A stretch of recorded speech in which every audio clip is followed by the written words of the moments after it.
everyone, my name is Decalink, the trained unprofessional, and welcome back to Major Minor. On the last episode, we got back to Earth. Shit. And we were trying to catch up to Kila, who has run off. And we're in the hotel and shit. I don't understand what is and isn't important to the story anymore. So I guess everything's important, and everything matters, and I'm doing everything wrong, according to the comments. I'm sorry. I don't know what I'm doing. But as soon as they take some steps, the media is upon us. They're countless in their numbers. It appears as if they are trying to block our entry. They hold their microphones out, wanting answers. It's the Lucky Two! Hey, that's the news reporter from last night. He's the one who reported the death of Clace. Contest winners, we need to talk. There's some allegations going around. They say this is just for publicity. William, do not engage the press. They will try to scare you into talking. But legally, they can't get in our way. Just keep walking and they'll move. That is, if they want to keep their careers. Oh, damn! He glares at Fukumoto as he says the last few words. Perhaps I'll ask again later. God damn! He slowly backs away and blends into the crowd. Akron must have intimidated him into submission. But it was for the best, and I'm thankful. I wouldn't have known what to do on my own. Follow me and do not engage. Singe will tell you the truth of things. And you don't want to say anything stupid. Okay. I nod as I find this his counsel invaluable. We keep walking, and I make sure Kila is in tow. Inumi is following us as well, completely unfazed. He must be used to the limelight by now. Being Clace's brother, he gets lots of attention, I'm sure. That would make sense. I look back at the limo. A large crowd blocks Jade's attempts to leave. I feel sorry for her. She's stuck with the press. Ugh. Guess she's depressed. Not used to all these eyes on you, eh? Yeah, not at all. As soon as he says that, it hits me, and a sense of anxiety starts to rise within me. If I was being watched, it could be anybody here. I ask him if we can walk faster, and then I get another text message. I pull out my phone with extreme apprehension. I'm unable to display a calm composure. I'm sure I could play it off as fear of the crowd. Akron has no idea what's happening on my end. Oh, God! Worried, aren't you good? God damn! Okay, now it's very clear that I'm being followed. And they're close enough to see my worry as well. I scan my surroundings, but everyone is watching me. They certainly picked the perfect time to watch. I'd never be able to tell who it was from this crowd. I start to panic and cling even closer to Akron. I give him a gentle nudge, pushing him to move faster. He seems to take my signal and thankfully obeys. It isn't much longer until we get inside. We're promptly greeted with the illusion of safety. I take a large breath as soon as we get inside. For some reason, it feels like I'm safe. It is odd how one door can make such a difference. Inumi scurries away as soon as we get inside. The windows are dimmed, so it's not too bright, but this bodes well for someone in my situation. If I'm being watched, they couldn't do it now. I stand relieved in the lobby with Akron and Kila. You did a good job out there. You were overwhelmed, but that's normal. You handled yourselves admirably. Thanks. If only he knew why I was actually worried. Actually, perhaps I should tell him. He'd be the last person I want to hide this from, and he'd probably know exactly how to respond. I wait until I can talk to him in private. You don't want to freak out, Kila. I want you two to wait right here. I'll go find out where Singe is. Do me a favor and don't wander. Oh, great. Leave us alone. No, that's fine. That's fine. It's fine. He walks... Nice bodyguarding, by the way, asshole. He walks towards what I assume is the reception desk. I turn to Keelan and ask him if he's okay. As so far, it's been impossible to get a read on him. I know he's prone to zoning out, but this is unreal. I'm good, just overwhelmed. I mean, what are the odds of this? Nothing has gone our way since we got here. We'll get involved with the media now, and they'll probably even dig up our pasts. I'm not really cool with that, William. Luck is definitely not on our side. He's right. This was supposed to be luxurious. Every dream was expected to become a reality. Saying that this hasn't happened is an understatement. It went south in almost every way imaginable. Well, you didn't die yet. I'll tell Keela that everything will be okay, although I don't know who I'm trying to convince. There's a lot more on my plate with the fate of Terra. So I simply say we should wait until we talk to Singe. Yeah, you're right. He turns away and starts to inspect the lobby. It's rather massive, and it doesn't look like it's really foreign at all. In fact, it makes me feel at home, very modern. I don't stray away at Akron's behest. Instead, I look at the TVs attached to the wall. They're all playing a news report recorded earlier. It must be the story of interest to Tokyo's citizens. A few moments pass, and I realize that's true. But it happens to be of great interest to me as well. Hello, Fukumoto here. I've been lucky enough to snag an interview right here on the streets of Akihabara. Really? This is very spontaneous, people. Sorry for any background noise, but I think you'll enjoy our guests. Oh, who should it be? This guy seems to get around. Are there no other news reporters in Japan? She arrived in Tokyo a few weeks ago, but she's been under scrutiny ever since. Well, we're here for the real story. And we'll get it from the woman herself. Everybody, welcome Maxine Armstrong, the CEO of Armstrong Incorporated. Hey! Hey, you're the lady that no one could see earlier, but now people see you, and you got the gear on you. And wondrous tits. Sorry. It's my pleasure to be here, Fukumoto-san. It's that woman I've run into multiple times. Didn't think she'd be special enough for her own report. For those not in the know, Maxine came... Please, call me Max. Okay. Very well, Max. You came here from the United States, but nobody knows the real reason why. This has made a lot of people uneasy, given the nature of your business, chemical and explosive weaponry, right? Some would say that you deal in war. That's actually incorrect, Fukumoto. Fuckamoto. Fuck you, Moto! Armstrong Incorporated desires protection. We sell an item that is useless on its own. Our products are a security measure. Any other use is the buyer's fault. We provide a means, not anything else. We have a very thorough selection process. Clients are all given mental health exams. We ensure that the client is fit, you see. The tabloids always exaggerate things, but you're no stranger to that yourself.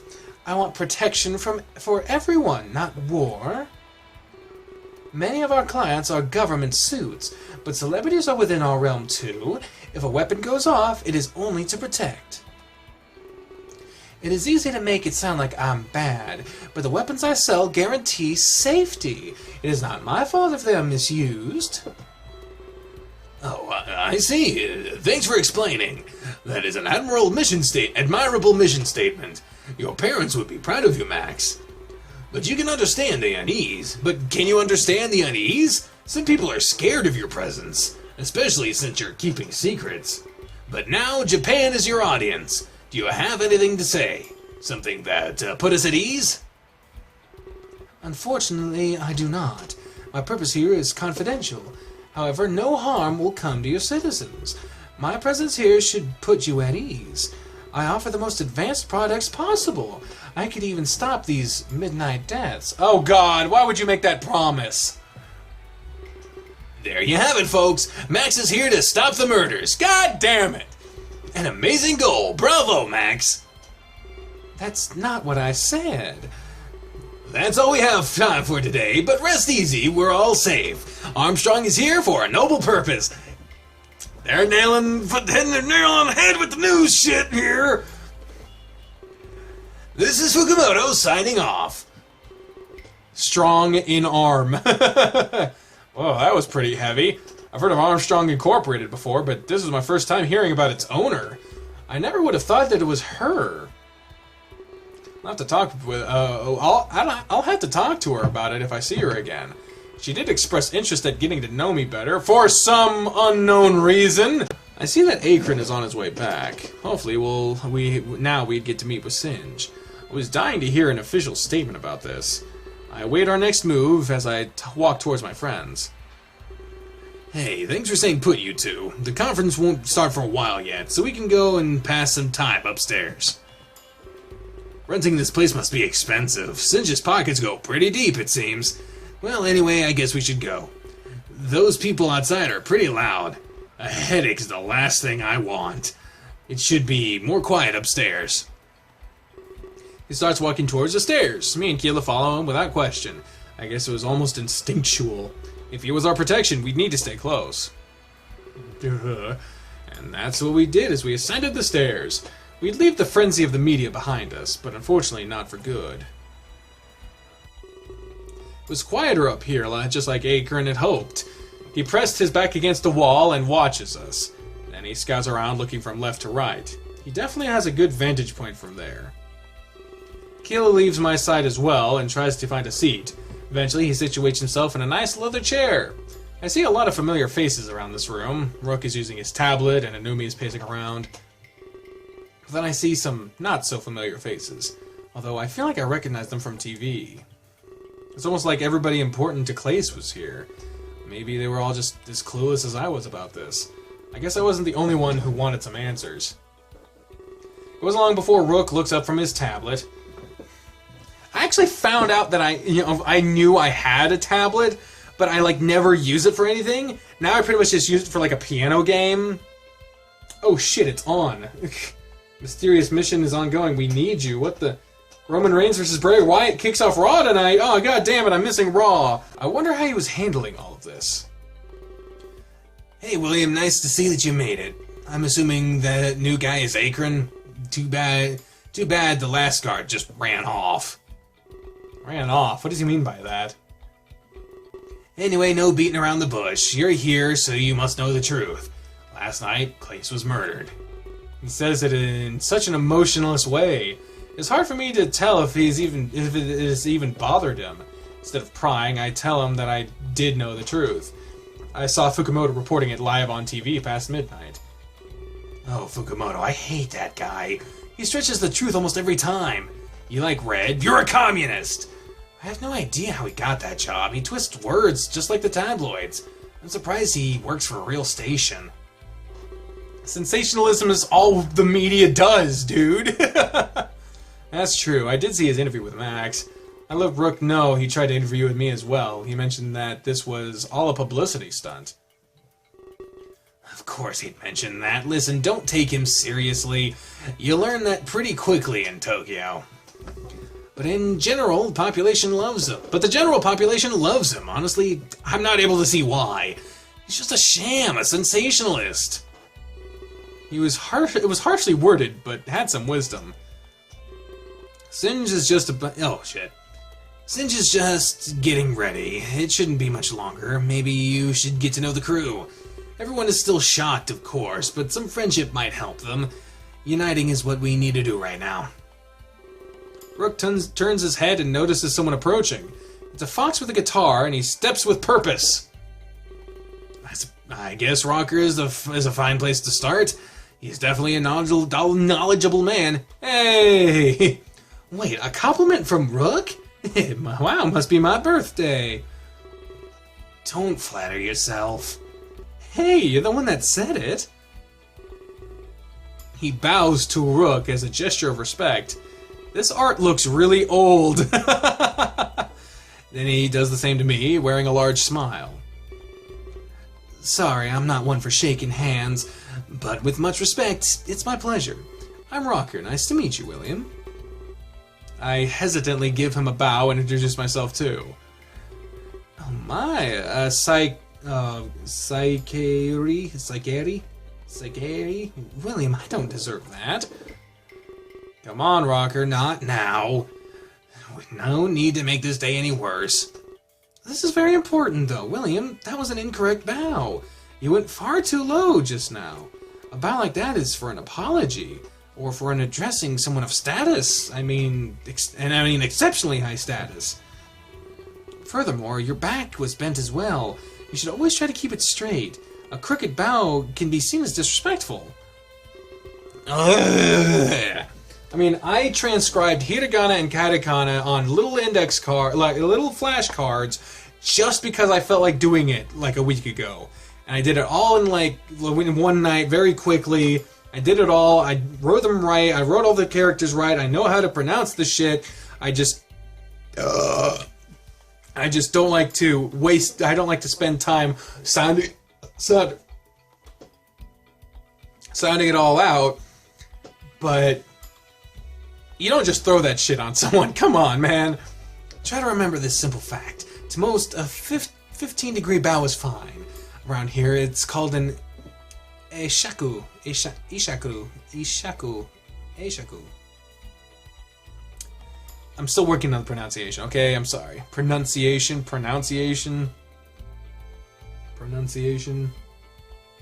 I'm tired. It's meant for equals. I don't mean to rag on you, but I'd hate for you to offend someone. Well, this is my signal to leave. I don't need one of your famous lectures. I've heard way too much about Japan now. I've already heard way too much about Japan now. Rook gives him a very crooked and low bow. It is meant to mock the entire lesson Raka just gave. I'm surprised he didn't scare you away. If I were you, I would have run. He can be really rude without knowing it. I think he knows it. He thinks he's joking or something, but it always comes across as crass. He's not the best in social interaction. Regardless of my feelings about Rook, it was true. In fact, Rocker's lesson was refreshing. He did it to legitimately inform me about bows, not to judge or berate me like Rook would always do. I thank him and try giving him the bow he explained, 15 degrees with a straight back. You catch on fast. I like that. We'll get along just fine, William. Cool. I know we have some spare time before the speech. If you want to hang out, feel free. Of course, you'll be meeting Shock, too. When he says that, the name Shock, it all becomes clear. Shock and Rocker were Clace's lead guitarists. They performed some of the most legendary solos. I'm starstruck as he walks away, almost in disbelief. I've heard lots of their music, and it was awesome. But here he was, talking to me so casually. If I knew who he was at first, I would have panicked. That's probably why he didn't fucking make a big deal about it. But both Rocker and Rook have had a very good point. I had some time to waste before Sinja's speech began. There were so many interesting people up here. I'd love to get to know each and every one of them.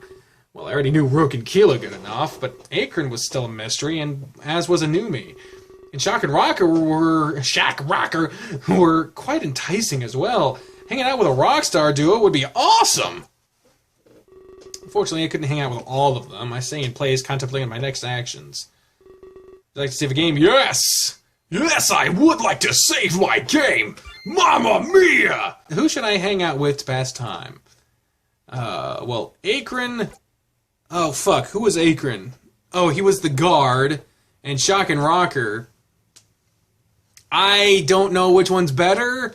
Akron was the guard, and we've already met him. We've met Rock, but we've not met Shock, so it seems like we're killing two birds with one stone here. Shock and Rocker. I decided to spend some time with Shock and Rocker. And that was what I won the contest for, after all. The ability to spend time with celebrities! Even though the situation was less than ideal. I'd actually like to hear what they have to say. They're certainly close to Clay's. Rocker seemed like he was holding up okay, but I'm wondering how Shock was taking all this. I was also hoping they might play me some songs, but given the circumstances, I highly doubt it. As I walk towards them, I make eye contact with Akron. He nods at me before resuming his lookout. It isn't long before I make it to Shock and Rocker. However, I seem to intrude upon an argument. Oh. Perhaps I could have picked a better time. You're talking nonsense, Rocker. Why don't you think before you speak? No offense, but it makes you look stupid. It makes perfect sense, man. You're just too daft to understand. Damn. You called me stupid? No more than you've already done to me. You should know how smart I am. Cleese's lead guitarist can't be dumb. It takes a certain level of intelligence. But I'm his lead guitarist, not you.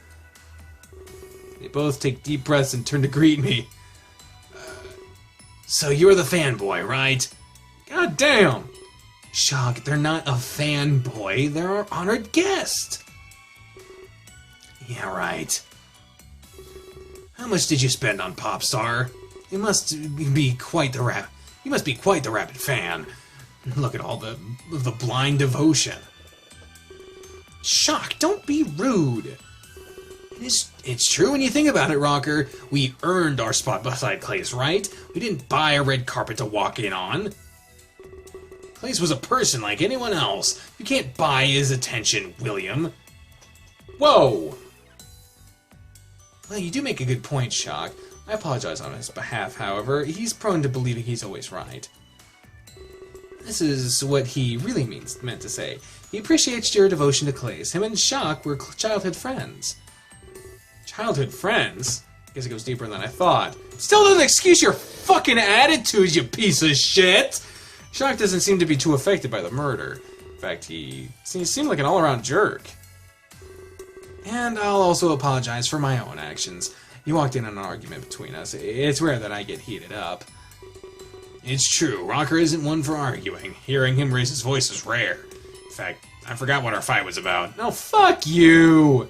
We were talking about living on after death, specifically how I think it's impossible. You mean like zombies? Tots?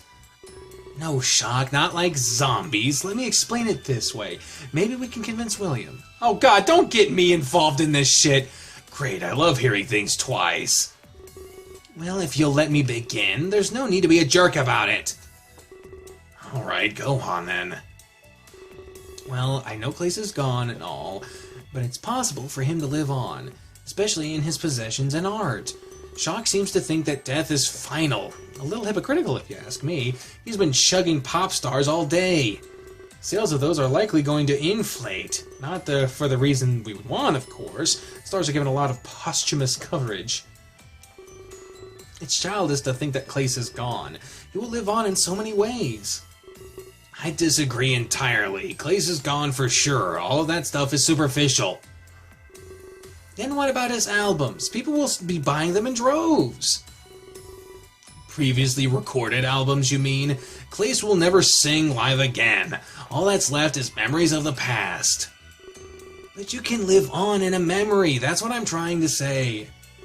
No, you can't. That's stupid, Rocker. A memory will never replace his voice. It's a mockery of what we've lost. If you really think memories suffice, then you weren't close to him at all. Nothing can replace the real thing. That's not what I meant at all. I didn't say it would have to replace him. Just keep his memory intact, you know?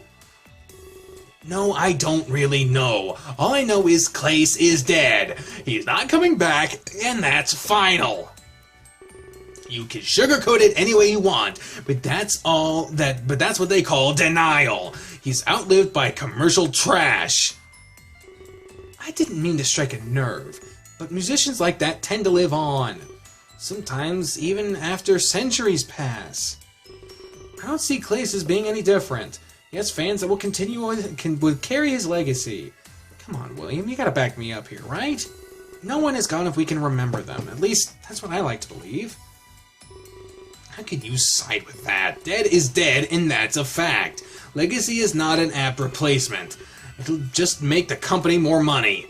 They'll milk his death for more profit. That's what happens when anyone dies. You're with me on this one, right? Well, Rocker is saying something that I honestly believe to be true. So, I think Rocker is right. Wait, which one's Shock? I think Rocker's the one I've already met before, so I think Rocker is right. Okay. I feel a little odd being put on the spot like this, but I have to side with Rocker. It best projects my personal views on the matter. I don't want to be anything but honest with these two. People are often outlived by their contributions. Clace would be immortalized in his music and merch. More importantly, the memory that he shared with his friends, for fuck's sake. I doubt anyone would forget about this anytime soon. Shock was being far too emotional about all of this. That's not a bad thing, however. He was close to Clace, so he has every right to be. Guess I should have expected that. He's always been a loner in that. I've always been a loner in that regard. Nobody shares my opinions anymore. Maybe you should fucking enlighten yourself, you piece of shit. You can never expect unanimous support, especially not in this business. People flip-flop all the time, Shock. I hope you don't think less of us, Shock. We're not teaming up on you or anything. We just happen to share an opinion. No, I've never thought you were. I never expected William to side with me. I mean, nobody knew Clace like I did. I'm not hurt or offended. It was the expected outcome. I just wish there was someone like me, someone that knew the real him, that his legacy would then his legacy would be honored correctly. Correctly. There's no correct way to do that, you motherfucker. Either way, we shouldn't waste time arguing. For once, I'm choosing to end the fight. Don't act all surprised, though. I am a little surprised, actually. You usually fight until you're winded. I don't think Clace would approve of this. He wouldn't want us to see us fighting at all. I mean, we're on the topic of honoring him, so we should think about what he'd want. He hated when we fought, after all. Fair enough, actually. If he were here, he'd stop us both. Just like he usually did. Maybe that's why it went on for so long. He wasn't here to get in the way. I guess he did keep us in line, especially during our most popular fight. Like who Clace's lead guitarist was. I know, right? It's pretty clear that it's me. Oh, for fuck's sake. Hey, that's not true! I laugh softly and turn away. It isn't long until they act as if I'm not there. It seems to be cyclical with the two of them. Arguing, making up, and then arguing again. It's almost like a sibling dynamic. I wasn't about to take sides in their current fight. They were both extremely talented guitarists. It was like arguing was their way to showing affection. If they hated each other, they wouldn't hang out. They clearly find some enjoyment out of this. Perhaps I'll learn more about them after. At least I'll have to split them up first. I don't think I could get anything out of them both. They'd probably get caught up in some fight first. Yes, I'd like to save my game and end this episode of Major Minor. Thank y'all very much for watching. On the next one, we will continue to see what the hell is going on, and hopefully get an official statement out of Singe and them about the death of Clace and what that means for the world. But until then, ladies and gentlemen, I have been the trained unprofessional speaking for the voices in my head when I say until next time. Bye, everyone! My throat hurts.